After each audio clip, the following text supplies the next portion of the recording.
네, 나우경제TV 머니무브 전문가와 함께하고 있고 저희 지금 마켓나우 시간입니다.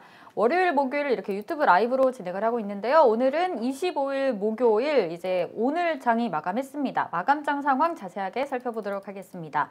먼저 코스피 보시면 코스피 3.5% 상승하면서 3,099포인트에 마감을 했습니다. 3,100선을 앞전에 두고 좀 3,099선에서 오늘 마감을 했는데 장 초반에 이제 1.05%로 상승 출발했는데 점점 우상향 곡선을 그리면서 상승폭을 키워나가다가 오늘 3.5% 상승하면서 마감을 했습니다. 코스닥도 보시면 오늘 코스닥 역시 우상향 곡선을 그리면서 상승폭을 점차 키워나갔는데요. 0.42% 오르면서 910선에 상승 출발했고 오늘 장은 3.3%로 상승하면서 936.21포인트에 마감했습니다. 전일장에서 좀 큰 폭으로 하락을 하다 보니까 많이 좀 위축된 모습을 보였던 우리 장이었는데 오늘 다시 반등을 하면서 좀 회복하는 모습을 보여주고 있습니다. 수급 흐름도 살펴보도록 하겠습니다. 먼저 코스피 보시면 개인이 좀 많이 덜어낸 하루네요. 1조 9천억 원을 덜어냈습니다. 또 외국인과 기관이 반면에 동반 매수세 보여줍니다. 9,744억 원, 또 기관은 9,783억 원을 사들이면서 이 개인의 매도 물량을 조금은 만회하는 모습을 보이고 있습니다. 또 코스닥 보시면 개인이 1,884억 원을 덜어냈고요. 외국인과 기관의 동반 매수세가 보여진 하루입니다. 외국인은 1,256억 원, 기관은 831억 원을 더 담아내면서 매수 우위를 보여줬습니다. 시가총액 상위 종목도 살펴보도록 하겠습니다. 먼저 코스피 보시면 오늘 1위부터 15위까지 상승세가 더 강한 종목이죠. 네, 오늘 코스피 거의 상위 종목 전 종목이 상승 흐름이라고 해도 과언이 아닐 정도로 빨간불이 가득한 모습인데요. 먼저 보시면 삼성전자 오늘 4%대 강하게 올라오면서 85,000원을 회복했습니다. 85,300원에 장을 마감했고요. SK하이닉스 오늘 강세를 보여줬죠. 9.19% 오르면서 148,500원까지 올라갔습니다. 저희 잠시 후에 SK하이닉스 자세하게 이야기 나눠보도록 할 거고요. 또 네이버도 오늘 2.41% 오르면서 383,000원에 장을 마감했습니다. LG화학도 3.49% 올라서 89만 원 올라가면서 마감을 했고요. 또 현대차도 오늘 강하게 올랐습니다. 4.26% 올라서 24만 5천 원에 장을 마감했습니다. 셀트리온 역시 오늘 9.22%로 많이 튀어 올랐습니다. 30만 8천 원에 마감을 한 모습이고 코스닥은 약간 좀 하락세도 조금 보인 종목이 있죠. 반면에 코스닥 역시 오늘 상승 흐름이 우세합니다. 셀트리온 헬스케어, 셀트리온 제약 각각 7%대, 10%대 상승률로 오늘 꽤 많이 올랐죠. 각각 13만 원대, 16만 원대에 장을 마감했습니다. 카카오게임즈 전환사채 소식을 전해줬는데 4.47% 올라서 56,100원에 거래를 마감했습니다. 알테오젠도 오늘 8%대 강세 흐름을 보여줬고 반면에 시젠과 KMW가 오늘 약세 흐름이었습니다. 많이 빠진 건 아니지만 0.96% 각각 0.61% 하락하면서 시젠은 12만 4,300원에 KMW는 6만 5,300원에 장을 마쳤습니다. 네, 마감장 살펴봤는데 이제 변영인 대표 모시고 오늘 마감 흐름 또 오늘장 우리 짚어볼 주요 이슈 얘기 나눠보도록 하겠습니다. 다시 인사 나눌게요. 안녕하세요, 대표님. 네, 반갑습니다.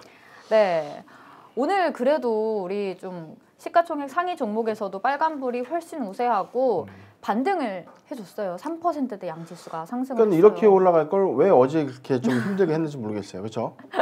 참 이게 아이러니합니다. 어제의 네. 하락폭은 상대적으로 오늘 상승폭에 비해서는 좀 적었는데 주가 개별 주가의 어떤 회복률로 따지면 내 종목이 어제 빠진 만큼 회복되지 않은 좀 다소 아이러니한 그런 흐름이 좀 있을 거예요.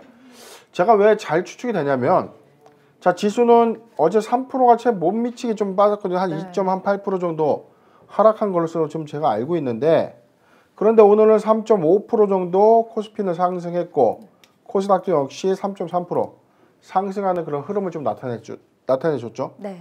그런데 어제 빠진 만큼 오늘 소위 뭐 갭을 좀 메꿨느냐 라는 관점에서는 또 그렇지 못했다는 거예요. 자, 그런데 우리가 항상 강조하는 현금 비중을 좀 늘리는 전략이라는 게 바로 이런 겁니다. 어제 같은 낙폭 과대 종목에 우리가 오늘 시초가 베팅을 한다면 주가가 당연히 올라갑니다. 네. 그런데 자, 어제 우리가 낙폭 과대 종목이라고 밑줄 쫙쫙쫙 쳐놓은 그런 종목들을 아침에 사려고 보면 이미 갭을 띄워서 올라가고 있죠.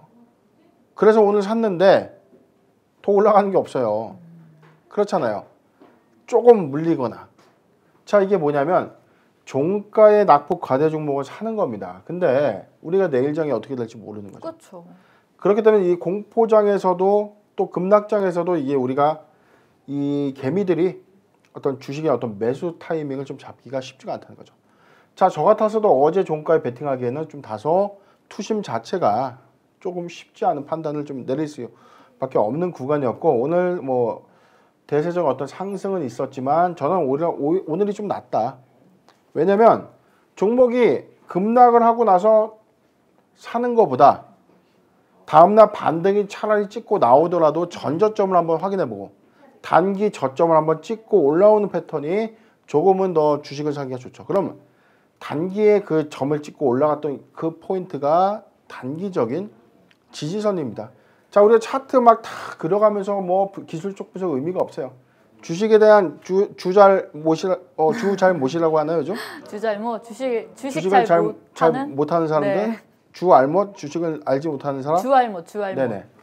자, 그런 게 뭐냐면, 자, 주 알못이라고 소위 우리가 평가하는 그런 분들도, 자, 저점 타이밍을 우리가 한번 찍고 올라가는 타이밍에 주식을 샀다가 혹시라도 밀리거나 그 포인트에서 더 벗어나는 조짐이 있다면 거기서 정리를 하는 거죠. 그러면 조금보다 안정적인 어떤 투자, 단기 투자를 좀 할 수 있는데, 지금 현 구간에서는 사실 단기적 관점의 투자가 맞습니다. 여기서 중장기 관점의 포트를 짜기 좀 어렵죠. 강조드린 3월 둘째 주, 3월 셋째 주라고 말씀드리는 그 부분은 감사보고서 수령 이후에 이 각 업종 섹터별로의 어떤 상승 흐름, 자금 조달, 그 다음에 사업의 어떤 신규 계획, 이런 것들을 우리가 종합적으로 고려해서 올해 상반기에 자본시장이 좀 더 뜨거울 것이다, 조금 침체일 것이다라는 것을 좀 예측할 수 있기 때문입니다. 네, 계속해서 이제 3월 둘째 주와 셋째 주까지는 이런 좀 조정장 아니면 박스권이 이어질 것이다라고 얘기를 해주고 계신데, 일단 오늘 코스피 끌어올리는데 한몫 한 게 간밤에 이제 미국에서 들려온 소식이 아닐까 싶어요. 파월 의장이 당분간 한 3년 정도는 이제 금리를 동결할 거다. 금리 장기 동결을 시사하는 발언을 하면서 미국 증시도 주요 증시도 반등을 했고 다우지수는 사상 최고치를 경신을 했잖아요. 그렇죠. 그러니까 이게 왜 어제 왜 그런 해프닝을 좀 줬냐. 이렇게 한마디에 자꾸 자, 그저께 아침에도 되는, 제가 우리 무료방에서 한번 제가 시향을 좀 한번 해설을 하고 있는데 자, 그렇게 점검을 해드렸어요. 자, 그 전날 밤에도 미국에서는 이 파월 의장이 분명히 금리 인상을 당분간 고려하지 않겠다라는 이 정식 기조 발표를 했어요. 그런데 그때는 약보합에서 좀 마무리를 했고, 그래서 우리 장에서는 조금은 상승되는 어떤 그런 흐름을 좀 예측할 것이다 라는 어떤 이 판단으로 좀 우리가 예측을 해봤는데, 막상 뚜껑을 열어보니까 그날 급격한 조정이 있었고, 그 다음날 파월 의장이 한 번 더 자, 3년간 물가 상승률을 고려해서 3년간은 금리 인상을 안 하는 게 좋다라는 어떤 청문회에서 이 발언 때문에 뉴욕 증시는 사상 최고가를 경신했고, 이에 따른 우리도 3%대 급등에 따른 상승 추세가 나왔지만, 자, 소위 제가 항상 강조드리는 이 서방 세계의 입주식에 우리가 항상 털리고 항상 놀아난다는 거예요. 입주식. 그렇죠. 입으로 주식하는 자들로 인해서 우리가 항상 피해를 봅니다. 자, 미국의 대표적인 사례. 자, 비트코인은 안전자산이다 하면서 왜 비트코인이 또 빠지냐고요. 그렇지 않습니까? 자, 우리는 이런 어떤 대세적인 어떤 입주식에 놀아나지 말고 한 번만 더 역발상적인 어떤 판단을 해야 된다. 자, 금리 인상은 3년간 동결할 것이다 라고 시사를 했지만 하긴 한다. 이 관점을 항상 이 가슴에 새기는 투자 전략이에요. 자, 금리 인상을 하면 어제와 같은 급락이 수차례 반복될 것이다. 그렇죠? 그렇다면 우리가 금리 인상은 하나의 가장 큰 리스크라는 거 항상 마음의 준비를 하고 있어야죠. 그렇기 때문에 주가가 어떤 추세 상황에서 조금 밀린다, 익절가 부분에 위협을 준다, 정리를 해야죠. 그래서 어제와 같은 그런 이벤트성 단기 이 급락에 따른 낙폭 과대 종목을 주서서 오늘같이 반등 올 때 엑시트하면 수익을 낼 수 있다. 이런 관점도 괜찮지 않을까라고 정리가 됩니다. 그럼 금리 인상에 대한 리스크는 항상 염두를 해둬야 된다라고 그렇죠. 지금 얘기를 해주셨네요. 그러면은 이제 오늘장 흐름도 계속해서 얘기를 해볼까 하는데 이슈도 얘기를 해볼게요. 먼저 현대바이오를 얘기를 할까 하는데 현대바이오 오늘 코로나 그 경구용 치료제가 100% 효과를 보였다 실험에서 효력을 발표를 했어요. CM팜 주요 그 대주주로 있는 CM팜이 지금 개발을 하고 있는데 먹는 치료제를 개발 중이잖아요. 그렇죠. 이게 동물 실험에서 100%나 효과가 나왔다고 하니까 반갑죠. 소식만으로 들었을 때는 일단은 네. 제가 지금 현대바이오에 대한 사업 모멘텀을 첫 번째 훼손하지 않는 이 연구 개발에 대한 어떤 이 개발 성과에 대해서 폄하할 의도가 없다는 점. 두 번째, 이 모멘텀에 대한 훼손 여부를 제가 논하지 않겠습니다. 두 가지 포인트를 중점으로 해서 제가 정확하게 좀 말씀드리면 2020년도에 우리가 비교할 만한 포인트가 있어요. 이미 코로나19 치료제, 코로나19 백신 관련된 종목들 그 수많은 밑에 관련 수의 종목들로 예상됐던 종목들이 일제히 기대감에 상승을 했는데 그 상승폭이 그냥 일회성에 그친 게 아니라 2배, 3배, 심지어는 5배, 10배예요. 그런데 지금 주가는 어떻게 됐느냐. 그리고 지금 연구에 대한 성과는 어떻게 되었는가. 그리고 현재 실적으로 이어진 회사가 있느냐. 있나요? 많지. 대부분의 셀트리온 치료제 나왔습니다. 녹십자 지금 3상 거의 진행하고 있죠. 성적표는 완연한 겁니다. 코로나19 치료제 1호는 셀트리온. 이제 수주에 따른 매출이 나올 거죠. 그렇지만 다른 회사들은 하고 있는 겁니다. 즉 기대감만 계속 반영이 되는 건데 우리가 코로나19 백신에 관련된 아스트라제네카 관련주, 모더나 관련주, 파이자 관련주. 근데 막상 백신이 유통되는 과정에서 수혜를 입는 종목이 있느냐. 파이자에 납품을 하는 회사가 있느냐. 위탁 생산하는 회사가 있느냐. 우리는 기대감에 의해서 주식을 무한정 투자를 하는데 이게 바로 리스크라는 겁니다. 현대바이오가 먹는 코로나19 치료제가 인간 임상 3상에 통과해서 시판 허가가 명확하게 된다면 그건 최대의 모멘텀이에요.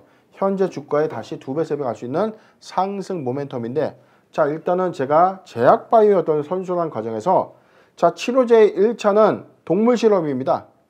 임상 단계를 논한 거예요. 동물 실험. 전임상 단계, 임상 1상, 임상 2상, 임상 3상, 그리고 시판 허가. 갈 길은 좀 많은 겁니다. 동물 실험에서 성공했다고 해서 지금 4, 5년째 이 항암제, 면역 치료제가 동물 단계, 쥐 실험, 그 다음에 실험용 돼지, 실험용 개, 원숭이도 있죠. 동물 실험을 통해서 이 효용성을 입증하는 이 동물 실험 단계는 전임상 이전의 동물 실험 단계입니다. 동물에서의 몸속 반응에서 독성이 있느냐, 이걸 했을 때 동물이 죽었느냐, 세 번째 효과가 있었느냐. 그렇다면 동물에서 100% 효과가 있었다. 그럼 우리 인간한테 있는지는 해봐야 아는 거다. 그런데 지금 주가는 이 기대감 때문에 주가만 올라가고 있다는 거죠.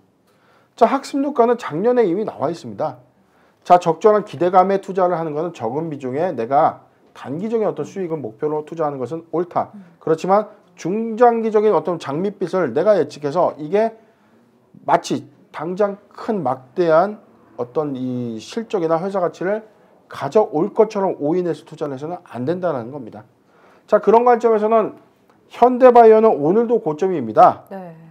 우리가 항상 말씀드리지만 매도 타이밍을 알지 못하면 충분한 수익권임에도 불구하고 언제든지 손실을 볼 수 있습니다.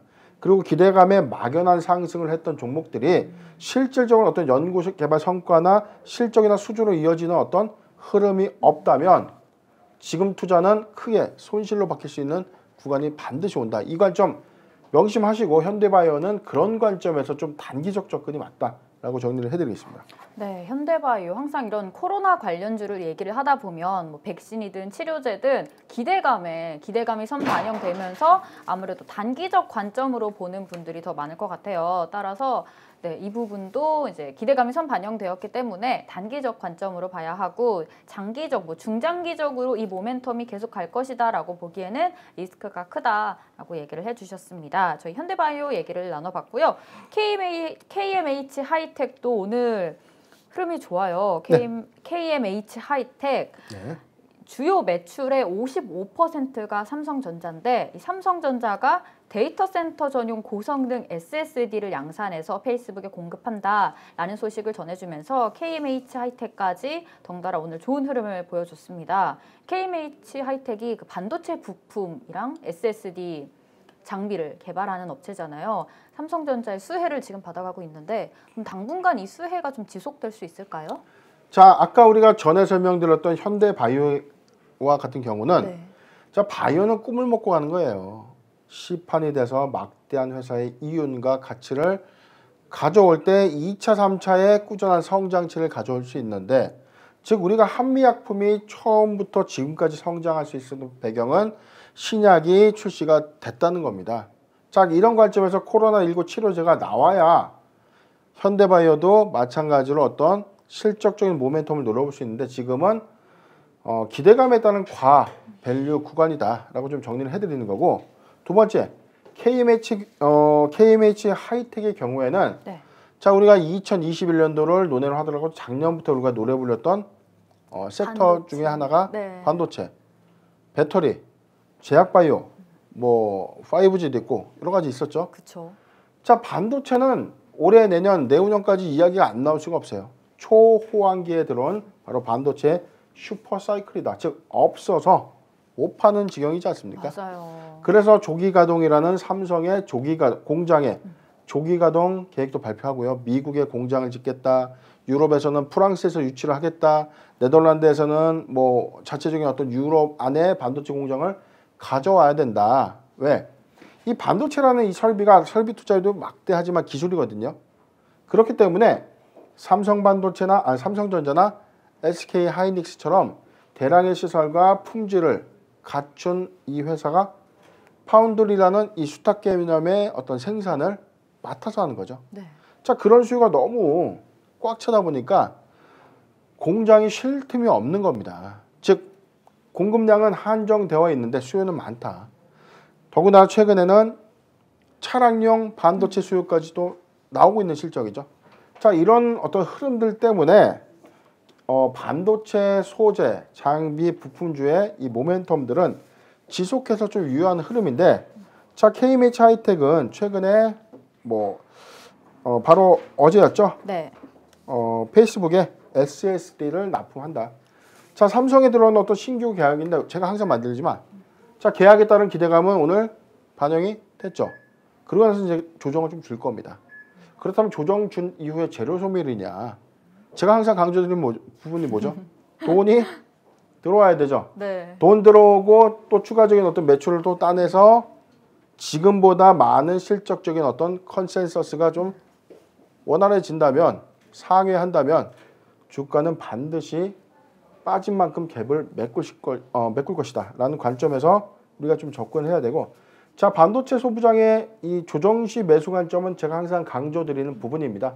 2021년도에는 이런 슈퍼사이클에 따른 호황 즉 실적의 성장치는 완연할 것 그 다음에 반기 그 다음에 3분기 4, 4분기까지 이어지는 실적의 흐름에 주목해야 되는데 자 모든 섹터는 사실 영업이익에 주목을 해야 됩니다. 그런데 제가 조금 강조드리고 싶은 부분은 그럼에도 불구하고 같은 업종에 있는 수혜 종목들 중에서 이 영업이익에 대한 상승폭이 크고 시총이 현저히 작은 종목이 더 많이 간다.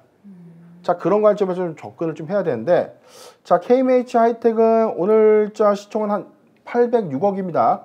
전일 기준 시총은 한 800억인데 자 시총 대비해서는 그렇게 결코 아직 크게 오른 것은 아니다. 자 기업의 가치는 실적에 따라서 외형 가치도 바뀌기 때문에 이러한 부분들이 반영이 되는 시점이라면 시총도 점진적으로 상승할 것으로 전 보고 자 747억에 대한 어떤 최근 매출액이요.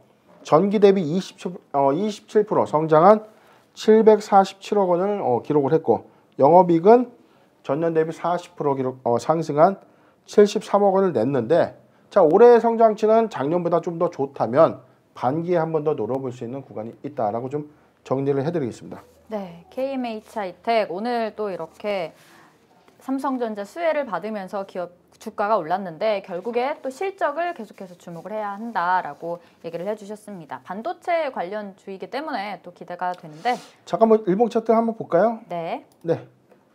자, 일봉 차트를 한번 보겠습니다. 자, KMH는 반도체에 따른 어떤 기대감 때문에 주가는 우리가 추세선상으로 보더라도 자, 점진적인 어떤 상향의 흐름을 좀 보여주고 있습니다. 그리고 반도체에 약간 조정기가 있었던 이 흐름에서 오늘 페이스북의 SSD 납품 소식이 좀 전해지면서 가격 제한폭까지 좀 상승을 했는데 자, 언제든지 튈 수 있는 시간적인 명분 충분했죠. 자, 반도체는 호황기입니다. 그런데 실적과 수준을 동반한 이런 부분이 나오면 언제든지 상승할 수 있는 시그널이 좀 나올 수 있는 구간이다. 자, 주가는 이후에 어떤 재료소멸 관점에서 주가 상당수 이제 조정이 있을 수 있어요. 조정이 있더라도 전고 물량인 2,285원을 내일은 돌파할 것으로 보여지고 만약에 내일 돌파한다면 단기 시세는 한 3,000원까지는 좀 시도해 볼 만하지 않나 라고 보는데 자, 그렇다면 우리는 언제 매수하는가? 자, 내일 매수하는 건 조금 버겁죠. 우리가 항상 이 실적주나 성장주를 매수를 할 때 급등하는 타이밍에 사면 내가 꼭지에 있는 겁니다. 물론 시간적인 개념에서 나는 조금 먹었지만 밑에서 조정 시 차근차근 매수했던 자들은 적당한 수익을 낼 수가 있는데 괜히 고점에 오래 물려서 고생하고 있다가 조금 먹고 팔면 좀 억울하지 않습니까? 자, 매수라는 건 시간적 어떤 조정까지 감안해서 우리가 한 번에 전체 매수를 하는 것보다는 부분적인 어떤 조정 관점의 매수다. 자, 구간을 좀 잡아드리도록 하겠습니다. 자, 연중, 자, 요 구간이죠. 자, 1,500원을 지지한다면 1,500원이 이탈되지 않은 범위에서 자, 1,700원, 1,800원 잡을게요. 자, 1,500원에서 1,800원 구간은 무조건 매수가 좀 유효한 탄탄하게 형성된 어떤 지지 구간에서의 매수 구간으로 이제 보여지고 자, 우리가 단기 대응 관점에서 좀 보는 이 박스권 매물 때는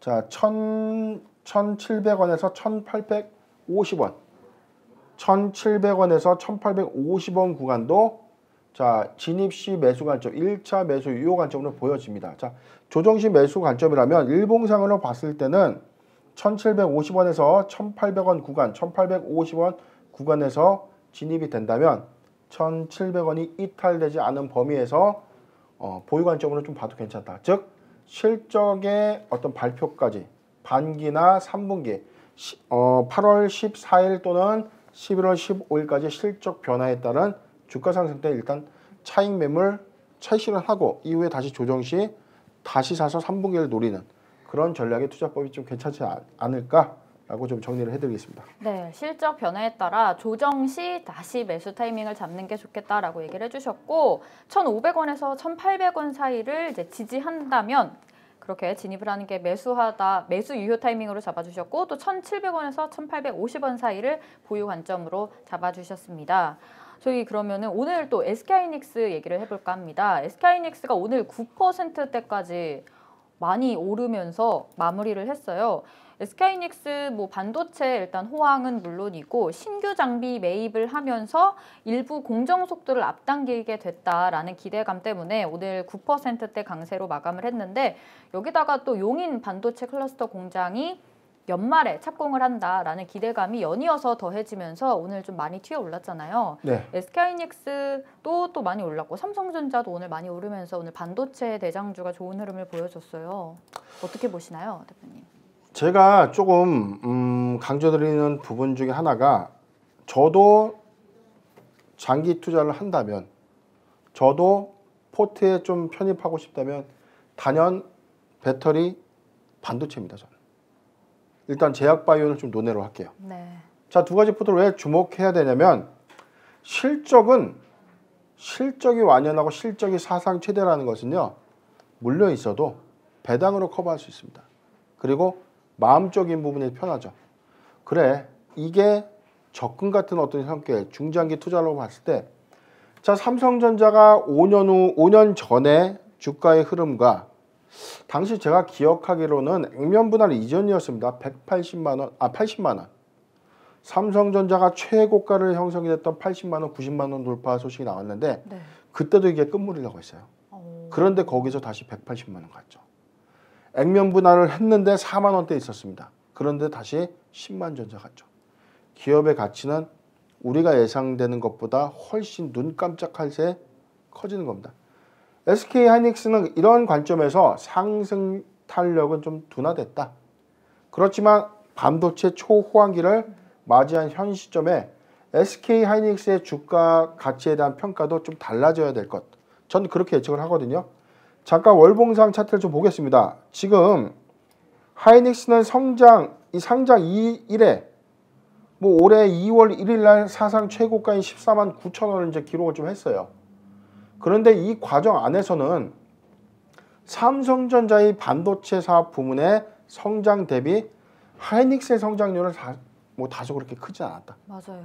왜냐하면 전자는 반도체의 어떤 이 저가 공세 때 수익성이 좀 안 좋을 때는 단연 휴대폰 매출이 전체 매출을 커버해 줬어요. 근데 하이닉스는 전량이 반도체죠. 자, 그럼 어떤 사업의 호황기에 따른 회사의 어떤 가치 반영은 좀 달라질 텐데 지금 하이닉스는 이런 관점에서는 이제 주가가 조금 더 기업 가치를 정상적으로 좀 보장받아야 되는 구간이 아닌가라는 좀 생각을 하는데 자, 지금 소위 없어서 못 파는 반도체입니다. 그리고 조기 착공을 할 수밖에 없고 대규모 투자를 하면 할수록 돈을 긁어 모으는 시장이 됐어요. 언제까지? 2025년도까지는 파운드리 수탁장은 계속 늘어날 거죠. 자, 기술은 발전되고 4차 혁명이 발전되고 AI니 로봇 기술이 발전돼도 그 안에는 반드시 뭐 들어간다? 반도체. 그렇죠. 필수품이에요. 그렇기 때문에 반도체는 우리가 5년 후에 현재 주가보다 자, 지금 15만 원 잡아요. 네. 자, 하이닉스가 5년 후에 100만 원이 갈 수도 있는 겁니다. 오, 정말요? 자, 그거를 우리가 단순하게 보는 거예요. 정말입니까? 아예 안 가면 어떡하죠? 네. 자, 이런 게 뭐냐면 지수의 선행지표, 종목의 선행지표에서 배터리와 반도체는 필수적인 어떤 영역 구분에서 꾸준한 수익을 가져올 수 있는 산업지표다. 그런데 우리가 과거에는 언제였죠? 10년, 15년 전에는 철강이에요. 철강주가 뜨면 조선주가 뜨죠. 근데 지금 철강주와 조선주는 상대적인 어떤 매기 유입에서 좀 소외되는 흐름이 있죠. 물론 해운주가 최근에 운임지수가 상승되면서 이 상승의 빌미 요건 때문에 지수가 좀 종목의 어떤 이 상승 반전이 좀 나오는 흐름인 것 뿐이지 전체적인 어떤 매기 유입에서는 선순환 장세는 그래도 같이 쉬었다 가더라도 반도체와 배터리주는 그 쉬었다 가는 이 폭만큼 상승폭은 크다. 자, 주봉상, 일봉상 좀 잠깐 차트를 볼게요. 자, 구간은 뭐 시그널에서 이미 나와 있습니다. 잠깐 보더라도 자, 하이닉스가 반도체의 어떤 흐름을 보다 86,000원 구간에서 견고하게 우리가 지지대를 형성하면서 왔지만 자, 고가 부분이 10만 원이 단기 최대 돌파 구간이었다. 근데 10만 원을 뭐 넘지 못하고 계속 주가가 약간 하향 점진적인 어떤 하향 곡선 그려졌는데 네. 반도체 수요가 증가되면 될수록 주가의 시그널은 계속해서 올라갈 수밖에 없는 시그널이죠. 자, 보여지는 이 주가의 추세 시그널도 역시 상승입니다. 안 보이네요. 자, 보이죠? 보여요. 자, 네. 뭐냐면 반도체 소부장은 모아가는 구간이다. 자, 하이닉스가 오늘 이런 어떤 이 생산 계획에 따른 어떤 발표 소식 때문에 급등을 했지만 자, 매수 구간이 있었죠. 자, 차근차근히 10만 원, 그 다음 13만 원 구간에서 모아갔다면 다시 14만 8천 원이라는 단기 급등 구간이 나온 것처럼 자, 낙폭과대가 주는 구간에서 조정시 매수했다면 좋은 흐름이 있었을 것이다. 그리고 반도체의 산업 성장성은 누구나 의심의 여지가 없는 것처럼 장기적 관점에선 하이닉스는 주가가 점진적 우상향으로 가는 추세다라고 좀 말씀드리고 낙폭 과대 구간에서 좀 매수하는데 자, 매수 타점 이렇게 잡아주기가 좀 애매합니다. 대형주는 빠지는 폭이 크지도 않고 올라가는 폭이 크지 않아요. 그래서 우리가 항상 강조드리는 뭐 91선 이평 매매라고 해서 90일, 그러니까 3개월의 평균 주가치에서 그 주가의 박스권, 그러니까 그 주가 부분에 도달된다면 조금씩 사모으는 전략. 제가 말씀드렸죠, 한번. 자, 그런 나만의 어떤 이 매수 구간을 좀 정해서 좀 노려본다면 하이닉스도 한 3년 후, 5년 후의 주가는 훨씬 현재보다는 더 유망할 것으로 좀 판단이 됩니다. 네, SK하이닉스 낙폭 과대가 나왔을 때 좀 저점 매수로 모아가면서 모아가는 관점으로 잡으면 좋겠다라고 얘기를 해주셨습니다. 저희 오늘 SK하이닉스까지 오늘 장에서 좀 짚어볼 만한 이슈를 짚어봤는데 오늘 장은 이렇게 해서 마감을 했고 이제 내일 장을 준비하시는 분들이 많이 계실 거예요. 또 내일은 2월의 마지막 거래일이잖아요. 대표님. 그렇죠. 내일 장은 또 어떤 흐름으로 준비를 하는 게 좋을까요? 일단은 우리가 좀 우스갯소리인데요. 네. 3월 1일 날 연휴죠. 네, 연휴죠. 그러면 아이러니하게 우리가 예수금이 이틀이죠. 네. 돈 쓰려면 수요일 날 매도를 했어야죠. 그럼 금요일 날 돈이 들어오죠. 아, 그래서 사람이 연휴를 앞두고 좀 돈을 쓴 거냐. 우리가 구정, 신정, 어떤 연휴를 앞두면 명절을 앞두고 또 돈이 단계 좀 이렇게 많이 좀 빠지는 그런 경향들이 있지 않습니까? 네. 이건 좀 무시 못하는 것 같아요. 증시라는 게 요즘은 사람들한테 다 주변에 물어봐도 요즘 좀 돈 좀 빌려줘. 이러면 미안해. 나 좀 주식에 증권 계좌에 있어도 이틀 있다 돈 나와. 좀 재미난 좀 사실이지만 대부분의 요즘 통장에 돈을 안 넣고요. 맞아요. 주식 거래 하든 하지 않든 예수금이 다 증권 계좌에 들어가 있어요. 맞아요. 자, 그런 흐름이 조금 영향이 좀 있지 않았나라는 좀 핑계 아닌 핑계가 좀 돼봤습니다. 자, 내일은 오늘의 어떤 상승 흐름에 따른 어떤 조정 반등이 좀 있겠지만 미국의 사상 최고가 경신, 그 다음에 파월 의장의 이 연준 발언으로 인해서 증시는 일단 급한 불은 좀 껐지만 그래도 영찝찝한 불씨는 좀 남아있다. 이런 점 우리가 간과하지 않고요. 3월 셋째 주 감사보고서, 3월 둘째 주까지 감사보고서 제출 시즌에 따른 한계 기업의 어떤 불확실성을 좀 대응하는 차원에서 중장기 관점의 종목을 포트 편입했다고 하더라도 항상 급락했다는 유동성을 우리가 염두에서 좀 익절가를 최대한 준수하는 그런 투자 원칙을 제시해드리고 내일 장은 오늘과 좀 비슷한 흐름일 텐데 내일은 좀 급등을 나오기 좀 어려운 구간이 아닌가. 즉 내일은 좀 약간 약보합 내지 강보합권에서 좀 흘러가는 그런 흐름으로 좀 예측이 되는 장세입니다. 네, 계속해서 이제 대표님이 강조해 주시는 감사 보고서 제출 시즌에 준비를 해서 불확실성에 대비를 하자. 나만의 익절가를 세워서 이제 준비를 하고 대비를 하자라고 얘기를 해주셨습니다.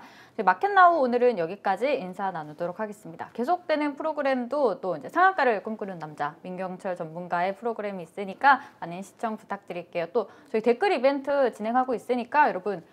유튜브 라이브 중에 댓글로 메일 주소 남겨주시면 저희가 총 30분 추첨을 해서 선물을 보내드리도록 하겠습니다. 댓글로 메일 주소 유튜브 라이브 중에 많이 남겨주시길 바랍니다. 저희는 오늘 여기에서 인사드리도록 하겠습니다.